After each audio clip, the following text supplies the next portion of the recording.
On va Avec continuer à plaisir. parler de sport maintenant, mais c'est dans le monde de la bande dessinée, ou plutôt de l'album jeunesse. C'est avec Jennifer Lemorvan pour Sunakali, la Messie de l'Himalaya. Alors, je dis bande dessinée depuis le départ, mais il n'y a pas de bulle dans cet album, Il on n'y a est pas de d'accord. bulle, donc c'est un album jeunesse. C'est un album jeunesse. Alors, les dessins ont été réalisés par qui? Parce que... Alors, Nicolas Wild, qui est effectivement un BDiste au départ, il vient des arts décoratifs de Strasbourg et il a dessiné pas mal de bandes dessinées sur ses séjours en Afghanistan et en Iran. Un sujet totalement différent. Qu'est-ce qui vous a séduit dans ce projet, puisque c'est une histoire réelle? C'est une histoire réelle. Qu'est-ce qui m'a séduit? J'ai rencontré un documentariste népalais qui avait raconté l'histoire de Sunakali sous forme de reportage filmé. Il a eu pas mal de prix. J'ai rencontré ce monsieur quand je suis allée au Népal juste après le tremblement de terre. Et voilà, j'ai eu envie de le raconter parce que c'est une belle histoire, parce que c'est une histoire d'émancipation féminine, parce que... Et en même temps, c'est votre premier livre. C'est mon premier livre. Mais il y a quand même dû y avoir un déclic. C'était quoi? C'était l'histoire, c'était la rencontre? Ou vous étiez à la recherche d'une histoire, ou c'est vraiment la rencontre qui a déclenché l'envie d'écrire? Oui, c'est ça, c'est ça. Enfin, c'est plusieurs rencontres. C'est la rencontre donc du documentariste d'un côté et de l'éditrice qui avait une collection d'histoires d'enfants du bout du monde, d'histoires vraies d'enfants du bout du monde. Donc tout ça, à un moment, a fait tilt assez rapidement. Je lui ai dit, moi, je connais une gamine qui a réussi grâce au sport. Et donc elle m'a dit, ok, écris.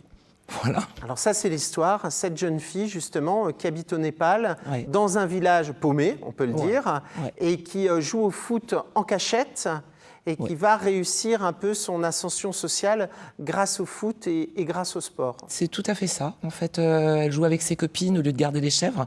Enfin, tout en gardant les chèvres. Les parents ne sont pas très contents. Et en fait, il y a un coach un entraîneur qui va entendre qu'il y a des gamines qui jouent dans la montagne dans des conditions un peu difficiles. Donc, il va aller dans plusieurs villages, sélectionner des jeunes filles, dont Sunakali fait partie, puisque c'est son prénom. Et ces gamines vont jouer dans une équipe qui et surtout, il va les ramener dans une grande ville où là, elles vont exploser, on va dire, au niveau footballistique.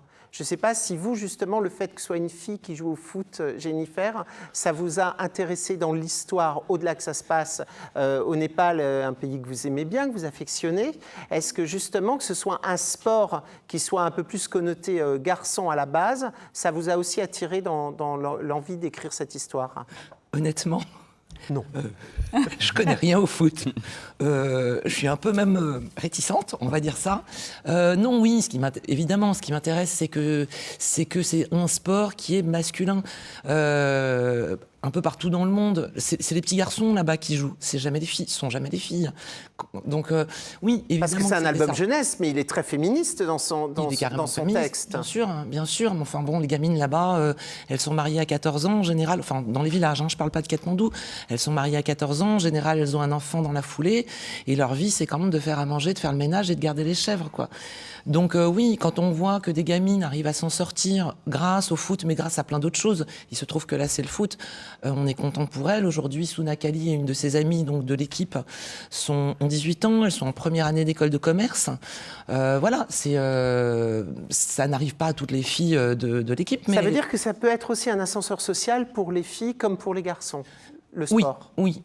En tout cas, l'ascenseur social sûrement. L'émancipation, c'est encore plus évident. C'est-à-dire que celles qui sont retournées au village, qui ont été mariées, aujourd'hui, il semblerait qu'elles aient beaucoup plus de caractère, qu'elles se laissent moins faire. Elles ont appris que c'est pas juste l'homme qui arrive, qui donne des ordres et qui s'en va papoter avec ses copains. Le sport leur a permis... alors ici, ça permet d'acheter des Ferrari si on est vraiment très bon, mais là-bas, ça permet aussi de gagner son indépendance lorsqu'on a une femme. Je pense. En tout cas, dans ce cas-là, oui. Alors, je voudrais pas non plus en faire tout un... Dans ce cas-là, oui, ça a été un ascenseur social et facteur d'émancipation, ouais.